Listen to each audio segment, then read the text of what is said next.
आज को वापस मिला राज, कांटों के बाद सर पर सजा ताज, मगर बाकी के दागियों का कब बजेगा बाजा, फिलहाल भैया बन गए राजा। नमस्कार, आपके साथ मैं अतुल अग्रवाल हूं। डीएसपी जियाउल हक की हत्या की साजिश का आरोप झेल रहे समाजवादी पार्टी के पूर्व हो चुके मंत्री, समाजवादी पार्टी में सरकार में शामिल रहे मंत्री, सपा में टेक्निकली राजा भैया शामिल नहीं है, एक निर्दलीय विधायक हैं, लेकिन मुलायम सिंह जी से नजदीकियां जरा ज्यादा हैं। तो पूर्व हो चुके मंत्री रघुराज प्रताप सिंह और राजा भैया को अब फिर से कैबिनेट मंत्री का तमगा मिल गया है। राजनीतिक गलियारों में फुसफुसाहट इस बात की भी है कि राजा भैया को आरोप लगते ही केवल इसीलिए हटाया गया कि राजा भैया के मामले के तार एक मजहब विशेष से जुड़े गए थे और सपा उसी धर्म का धंधा करके ही सत्ता का सुख भोग रही है, इसीलिए कार्रवाई मैसेज देने के लिए जरूरी थी। हालांकि राजा भैया पाक साफ बच गए हैं, सीबीआई ने क्लीन चिट दी है, लेकिन समाजवादी पार्टी में बैठे बलात्कारियों को, भ्रष्टाचारियों को और दंगाइयों को जो छूने का साहस है वो अखिलेश साहब आप क्यों नहीं करते? क्या उत्तर प्रदेश में अपराधियों के खिलाफ त्वरित कार्रवाई केवल उनके मामलों में ही होगी जिनके तार किसी मजहब विशेष, जाति, संप्रदाय से जुड़े होंगे, जैसे राजा भैया के जुड़े थे, जो अब फिर से माननीय मंत्री बन गए हैं? इस मुद्दे पर बात करेंगे। गोविंद पंत राजू हमारे साथ हैं, आप हमारे स्थानीय संपादक हैं। हमारे साथ विंध्यवासिनी कुमार साहब हैं, आप बीजेपी की नुमाइंदगी कर रहे हैं। एसपी यादव साहब हैं, आप अखिलेश जी की सरकार में माननीय मंत्री हैं। आप सभी लोगों से इस मुद्दे पर बात करेंगे। कुछ और मेहमान हमारे साथ फोनलाइन पर भी जुड़ेंगे। तो समाजवादी पार्टी की सरकार ने निर्दलीय विधायक रघुराज प्रताप सिंह उर्फ राजा भैया को एक बार फिर मंत्री परिषद में जगह दी है। राज्यपाल बीएल जोशी ने राजभवन में उनको मंत्री पद की शपथ दिलाई। तकरीबन सवा तीन मिनट का कार्यक्रम था केवल। रघुराज प्रताप सिंह उर्फ राजा भैया के इस शपथ ग्रहण समारोह में समाजवादी पार्टी के सुप्रीमो मुलायम सिंह यादव के साथ ही साथ मुख्यमंत्री अखिलेश यादव, कैबिनेट मंत्री शिवपाल सिंह यादव और राजा भैया के सबसे पक्के वाले दोस्त आजम खान साहब भी मौजूद थे।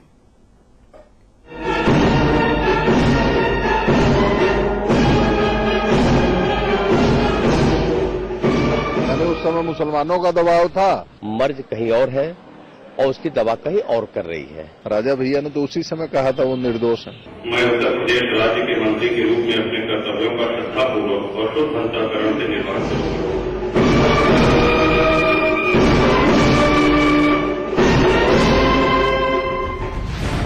तमाम अग्नि परीक्षाएं पास करने के बाद कुंडा के कुंवर को सपा सरकार ने राजा बना दिया। बलीपुर गांव में डीएसपी जियाउल हक के बलिदान के बाद राजा भैया को मुसलमानों को संतुष्ट करने के लिए सियासी शिकार बनाया गया था। राजा जानते हैं, लेकिन जो बीत गया भैया उस पर बात नहीं करते। आप लोगों को ये भी पता है कि असली साजिशकर्ता कौन थे, किस पार्टी के थे, वो चीज आपको दिखानी चाहिए। हम नाम लेंगे तो उचित नहीं होगा। राजा भैया से सीबीआई ने सैकड़ों सवाल किए, घंटों पूछताछ की, नार्को टेस्ट करवाया, झूठ पकड़ने की मशीन के सामने बिठाया। तमाम जांच के बाद भी जब सीबीआई को राजा की दाढ़ी में तिनका तक नजर नहीं आया तो क्लीन चिट थमाते हुए कहा, माफ कीजिएगा, आप पाक साफ हैं। उधर सपा ने कहा, आइए राजा जी, राजयोग कब से आपका इंतजार कर रहा है। देश की सबसे बड़ी संस्था सीबीआई ने इसकी जांच करी। आप सब लोग इसके साक्षी हैं। उसमें आरोपों से बरी हुए, पूरी जांच हुई, पॉलीग्राफी टेस्ट हुआ और ये तय पा लिया गया, ये निश्चित हो गया कि जो भी आरोप लगे थे वो निराधार थे, असत्य थे, एक साजिश की गई थी। भैया की तरफ उंगली उठते ही रघुराज को राजा से रंक बना दिया गया, लेकिन सपा सरकार में बैठे उन दागियों, दंगाइयों, बलात्कारियों, भूमाफियाओं की अखिलेश सरकार नींबू मिर्च काट कर नजर उतार रहे हैं। क्या केवल इसलिए कि उनके मामलों के तार सीधे तौर पर मुस्लिमों से नहीं जुड़े? अगर शिवपाल यादव और आजम खान जैसे लोग मंत्री बन सकते हैं तो राजा भैया क्यों नहीं बन सकते हैं? मुझे लगता है कि इस सरकार से इससे ज्यादा कोई उम्मीद की भी नहीं जानी चाहिए। देखिए, राजा भैया को जो निकाला गया, तो जहां तक मैं समझता हूं ये राजनीतिक कारण था। तो जब कुछ नहीं था तो अगर गलत निकाला गया तो गलती तो ठीक करनी चाहिए समाजवादी पार्टी की, तो उनका आना कोई बहुत आश्चर्यजनक बात नहीं। अपने भले ही बेगानों की तरह बात करें, लेकिन सर्दियों से पहले बेगाने अपने हुए तो सपाइयों के दिल बाग बाग हो गए। मार्च में मुस्लिम दबाव के कारण राजा भैया का ताज छीना गया था और अक्टूबर आते आते ठाकुरों के खूंटा ठोकने के बाद और सीबीआई जांच के बाद फिर से ताज तोहफे में मिला है। कि पहले बाबू सिंह कुशवाहा की पत्नी शिवकन्या कुशवाहा को गाजीपुर से लोकसभा का उम्मीदवार बनाना और अब राजा भैया को दोबारा मंत्रिमंडल में शामिल करना, ये संकेत साफ दे रहा है कि समाजवादी पार्टी ने लोकसभा चुनाव के चलते अपने सियासी समीकरण बैठाने शुरू कर दिए हैं। कैमरामैन रजीश के साथ अशोक तिवारी, लखनऊ समाचार प्लस। जी, तो राजा भैया को जैसे 1 अगस्त को क्लीन चिट मिली, उसके पहले 2 मार्च को जब आरोपों से घिरे तब राजा भैया ने इस्तीफा दिया, तुरंत इस्तीफा दिया। हालांकि कहा गया कि इसमें आजम खान साहब का दबाव भी था। समाजवादी पार्टी के मुस्लिम चेहरा आजम खान साहब, जिन्होंने दबाव बनाया, चूंकि डीएसपी साहब वो मुसलमान थे। डीएसपी साहब की जो बेवा परवीन साहिबा, वो लगातार राजा भैया का नाम ले रही थी। राजा भैया ने समाचार प्लस से एक्सक्लूसिव बातचीत में कहा कि उनके ऊपर कोई दबाव नहीं था, उन्होंने नैतिकता के आधार पर इस्तीफा दिया। उन्होंने खुद से ये बात कही कि आप मेरा नार्को कराइए, आप मेरा पॉलीग्राफी टेस्ट कराइए, जितने 50 तरह के टेस्टों मेरे टेस्ट कराइए, मेरा इसमें कोई रोल नहीं और मैं तब तक मंत्री पद नहीं स्वीकार करूंगा जब तक इस पूरे मामले में मुझे क्लीन चिट नहीं मिल जाती। 1 अगस्त को राजा भैया को क्लीन चिट दी सीबीआई ने। 3 अगस्त को मुलायम सिंह से मुलाकात की राजा भैया ने। तब से लगातार माना जा रहा था कि किसी भी दिन राजा भैया की मंत्रिपरिषद में वापसी हो सकती है, लेकिन वो दिन आज आया। कहने वाले ये तक कह रहे हैं कि साहब आजम खान साहब की वजह से ही इतना वक्त लगा, वरना 15 अगस्त के पहले ही राजा भैया मंत्री बन सकते थे। इन तमाम मुद्दों पर मैं चर्चा करूंगा, लेकिन इसमें एक बड़ा सवाल यहां पर भी है कि भारतीय जनता पार्टी के जो बड़े नेता हैं वो राजा भैया का पक्ष काहे ले रहे हैं। सपा सरकार को कोसते हैं, मुलायम सिंह को कोसते हैं, हर किसी को कोसने वाले, पानी पी पी कर गरियाने वाले भारतीय जनता पार्टी के नेता वो राजा भैया में संत कहां से ढूंढ रहे हैं, इस पर भी बात होगी। लेकिन पहले शहीद डीएसपी जियाउल हक की बेवा परवीन आजाद साहिबा क्या कहती हैं, पहले वो सुन लेते हैं। क्लियर कर देती हूं कि राजा रघुराज प्रताप सिंह को क्लीन चिट नहीं मिली है। अभी मैंने सीबीआई की क्लीन चिट फाइल करने पे हमने प्रोटेस्ट एप्लीकेशन लगाया है, उस पे बहस चल रहा है, ये कोर्ट में अभी मामला चल रहा है। लेकिन अभी भी आरोप मुक्त नहीं हुए हैं। आप ये कहें कि वो उनको क्लीन चिट मिल गया है, आरोप मुक्त है, ना उनको क्लीन चिट मिली है ना ही आरोप मुक्त है। जिस दिन कोर्ट का फैसला होगा, अगर वो निर्दोष साबित होते हैं कोई बात नहीं, दोषी होंगे, जैसे आपको सजा मिलती है हमें सजा मिलेगी, सबको सजा मिलती है।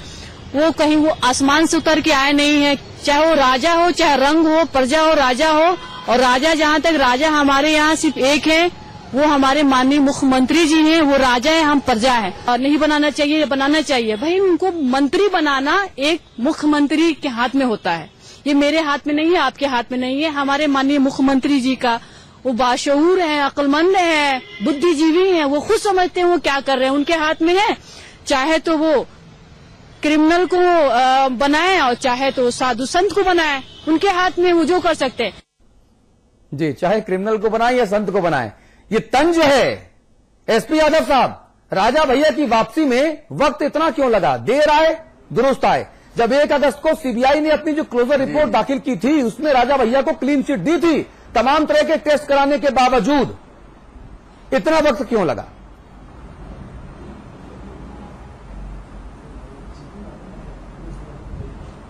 देखिए, ऐसा है कि आप कह रहे क्लीन चिट दी और बिल्कुल सही बात है। सीबीआई ने पूरा मुकम्मल जांच कराया, पॉलीग्राफी टेस्ट कराया। इसके बाद में ये तो माननीय मुख्यमंत्री जी का विशेषाधिकार है कि वो अपने हिसाब से कब किसी को मंत्री बनाते हैं, कब मंत्रिमंडल का विस्तार करते हैं, इसमें कोई बहस की चीजें नहीं है। सवाल ये उठता है कि जो विस्तार किया, जो राजा भैया बनाया गया है, वो सही है गलत है? तो एकदम सही है और क्लीन चिट मिल गई है। ये तो अच्छी बात है कि हमारे मुख्यमंत्री जी ने जियाउल हक साहब के पत्नी के अनुरोध पर उन्होंने तत्काल सीबीआई जांच बैठा दिया और राजा भैया ने तत्काल इस्तीफा भी दे दिया और सीबीआई तो केंद्रीय जो है एजेंसी है, उसमें ये भी नहीं कि प्रदेश सरकार का कोई दबाव हो। तो इस तरीके से इतना अच्छा एग्जाम्पल कोई हो ही नहीं सकता है। और यही तो मैं आपसे कह रहा हूं, जब सीबीआई ने क्लीन चिट दे दी थी 1 अगस्त को, 3 अगस्त को राजा भैया ने मुलायम सिंह जी से, मुख्यमंत्री जी से मुलाकात भी कर ली थी, तब इतना वक्त क्यों लगा? ये मैं आपसे कह रहा हूं। माननीय मुख्यमंत्री जी का विशेषाधिकार है, लेकिन अभी भी माननीय मुख्यमंत्री जी के कैबिनेट में ऐसा नहीं कि सारे साधु संत ही हैं। अभी उसमें बलात्कार के आरोपी भी हैं, अभी उसमें हत्या के आरोपी भी हैं, अभी उसमें हत्या के प्रयास के आरोपी भी हैं, अभी अखिलेश मंत्रिमंडल में भूमाफिया भी हैं। नहीं, तो गलत है।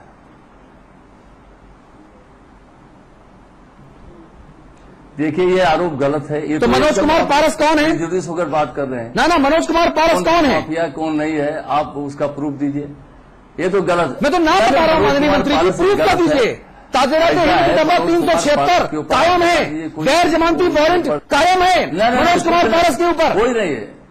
अरे देखिए, हमें ऐसा है, ऐसा न्यायालय का काम करता है। जहां तक सवाल है 156(3) के अंतर्गत उनके खिलाफ साजिशन जो है मुकदमा दर्ज कराया गया। आप जज हैं? और उस पे ज्यादा बहस, जब मैं बता रहा हूँ अदालत है, आप जज हैं? उसमें बीच में कहना कि बलात्कारी हैं या जो है, या ये भूमाफिया है, या ये जो है अपराधी हैं, नहीं, जज नहीं है। हम जब तक आरोप सिद्ध नहीं हो जाता है तब तक हम कैसे कह सकते हैं कि अच्छा, जो है ये यानी कि पिछले 7 वर्षों से मनोज कुमार पारस के खिलाफ अगर बलात्कार का आरोप चल रहा है तो अगले 70 वर्ष तक अगर वो साबित नहीं होगा तो मंत्री बने रहेंगे।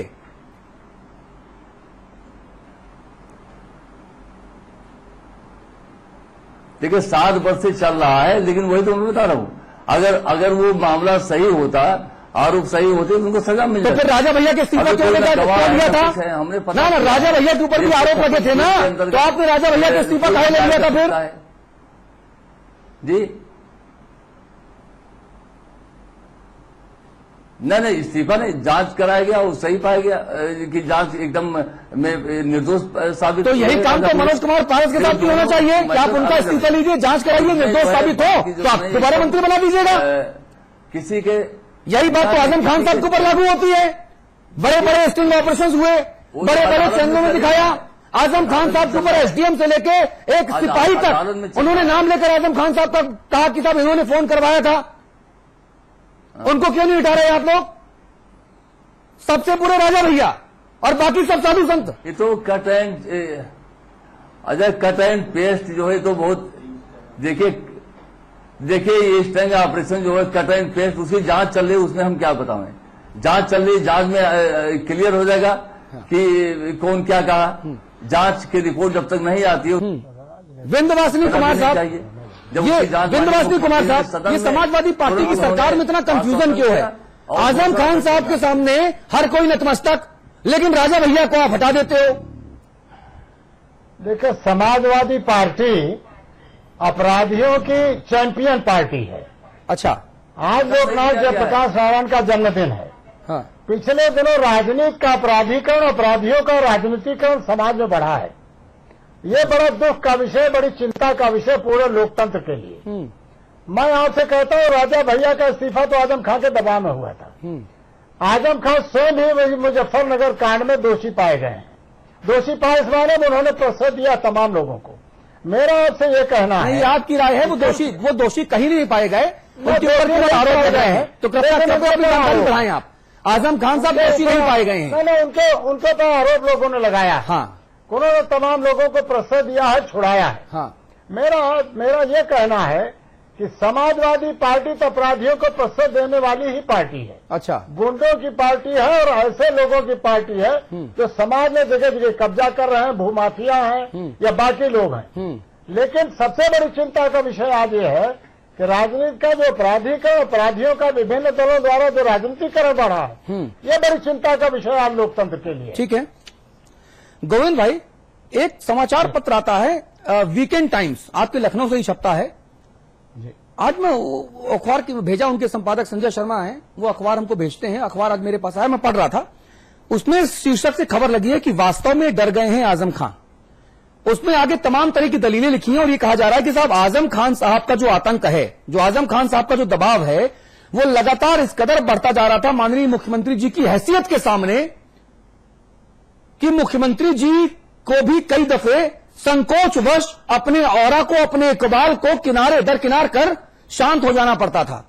चाहे मेरठ के प्रभारी मंत्री से हटाए जाने की बात हो, चाहे लखनऊ के एलडीए कमिश्नर जो थे उनको हटाए जाने की बात हो, चाहे वो स्वास्थ्य सचिव संजय अग्रवाल के मुद्दे पर बकझक हो अहमद हसन साहब के साथ, चाहे वो इन्होंने एक घटना का जिक्र किया कि साहब बैटरी से चलने वाले रिक्शा वितरण कार्यक्रम में नायाब तरीका ऐसे पेश हुआ कि जिस प्रेस कॉन्फ्रेंस में मुख्यमंत्री साहब को बैठना था उस कुर्सी पर आजम खान साहब बैठ गए जो मुलायम सिंह जी के बाजू में थे और मुख्यमंत्री जी को दूसरी कुर्सी में बैठना पड़ा, जबकि कुर्सी के ऊपर स्लिप चिपकी हुई थी। इन तमाम ज्यादतियों के चलते सपा सुप्रीमो और तमाम यादव परिवार जो सरकार में और प्रशासन में महत्वपूर्ण भूमिका रखता है, उसने स्ट्रेटेजिकल मूव लिया और उस स्ट्रेटेजिकल मूव के चलते राजा भैया को इंट्रोड्यूस कराया गया, क्योंकि खबरें यह भी थी कि नरेंद्र मोदी की जो सभा होने वाली है, हो सकता है कि उसमें राजा भैया और विजय बहादुर सिंह हमीरपुर वाले ये दोनों भाजपा में शामिल हो जाएं।